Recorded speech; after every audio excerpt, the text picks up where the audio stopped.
Hello there, I'm Scott Burns, Morningstar's Head of Global Asset Management Solutions. Thanks for watching this video portion of our Asset Management Quarterly Newsletter. Today we're going to talk about global regulation, and I'm joined by my colleague, Connor Sloman, who's the Head of Product Solutions for EMEA at Morningstar. Connor, welcome to the AMQ Quarterly Video. Thank you very much, a pleasure to be here. Connor's based in our London office, and he's specifically been heading up our regulatory response to the MiFID II regulations. So I guess the first question is, what does MiFID stand for? Right, so not many people know this, but MiFID II stands for Markets and Financial Instruments Directive, and it follows MiFID I.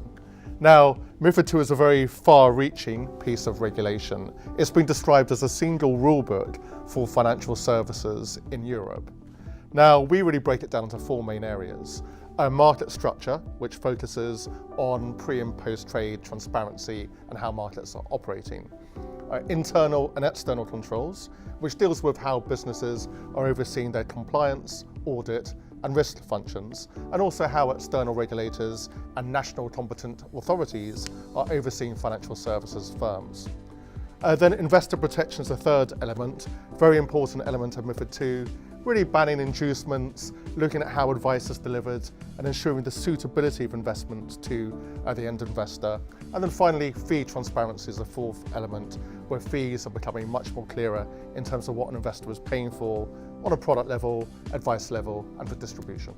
So let's hone in on just a couple of those pieces right there. I mean, I think the investor protection is really most critical, both in the way, we work with advisor firms and also with the asset managers. What does investor protection really mean? Right. So first of all, an asset manager needs to define the target market for their investment products. Once they've defined the target market, they need to ensure that distributors understand the target market for their product, and also asset managers need to monitor that on an ongoing basis to make sure that their products are being distributed appropriately. So it's a concept akin to a suitability standard, but a little more teeth to it. Yeah. So then in the fourth test around fee transparency, I think that manifests in two different ways. There's the way the advisor to the client and the asset manager, that fee transparency, and then there's also the fee transparency around how the portfolio managers work. And so with that research cost unbundling, what this really means is that you can't bury the cost of your sell-side research in your transactions that you're having, right? And that should create an opportunity for more robust, higher quality, independent financial research to emerge in the MiFID markets. Now, following MiFID II, you will see that unbundling of costs, and there will be much more clarity on the fees that an asset manager are paying for their transactions, and then the fees for research. In terms of global regulatory, we've got RDR and FOFA in Australia and MiFID II and the DOL regulations in the US. I mean, how are these trends kind of playing out outside of markets like the US? Yeah, well, there's a clear global direction of travel in terms of regulation, and it's putting the best interests of investors at the forefront. And what we're really seeing with increased fee transparency and a removal of conflicts of interest is really an acceleration of a number of trends which we are seeing.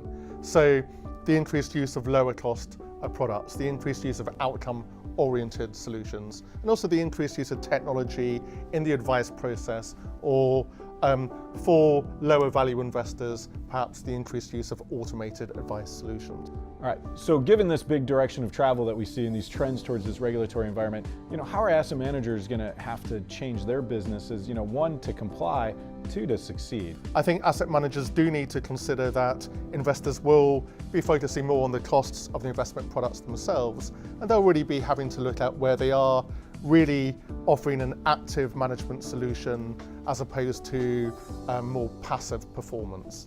And then we talked about how the marketplace is going to move to more fee-based, more open architecture at the end of the day.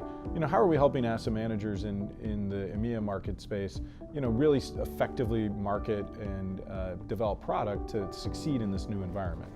Well, first of all, asset managers need to be able to differentiate their products. So they need to be able to tell their story, whether it's an outcome-oriented product that will meet a certain objective, or if it is a product that's going to be used within a portfolio setting, asset managers need to be able to tell the story of that product within a client portfolio setting.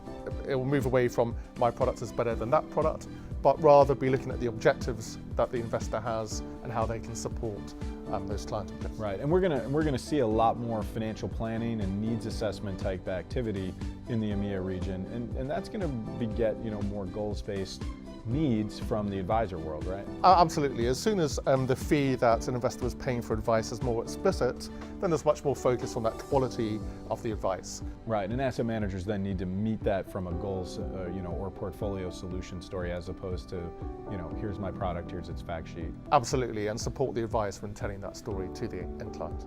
Well, Connor, thanks for stopping by and helping fill in the blanks on global regulation. Really appreciate it. And thank you for watching. If you have any questions, feel free to reach out, and we look forward to talking to you soon.